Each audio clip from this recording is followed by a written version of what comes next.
Lakshmi recording studio Bareilly.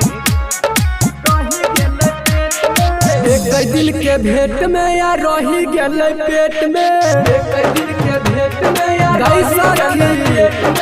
एक दिल के भेंट में या रही गेल पेट में, एक दिल के भेंट में या रही गेल पेट में। पहले भले मुलाकात छौड़ा धैलल के हाथ, पहले भले मुलाकात छौड़ा धैलल के हाथ, मिलै ला गेलियै के जादव जी के खेत में। एक दिल के भेंट में या रही गेल पेट में, एक दिल के भेंट में या रही गेल पेट में, एक दिन के भेंट में या रही गेल पेट में, एक दिन के भेंट में या रही गेल पेट में, एक दिन के भेंट में या रही गेल पेट में, रही गेल पेट में, एक दिन के भेंट में या रही गेल पेट में, रही गेल पेट में। ये गई हमारा से भेलै बड़ा चूक गे सखी,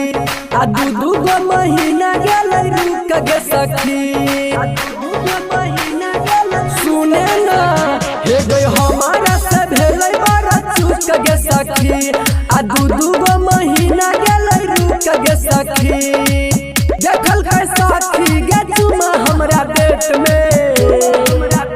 हे गई एक दिल के भेंट में या रही गेल पेट में, एक दिल के भेंट में या रही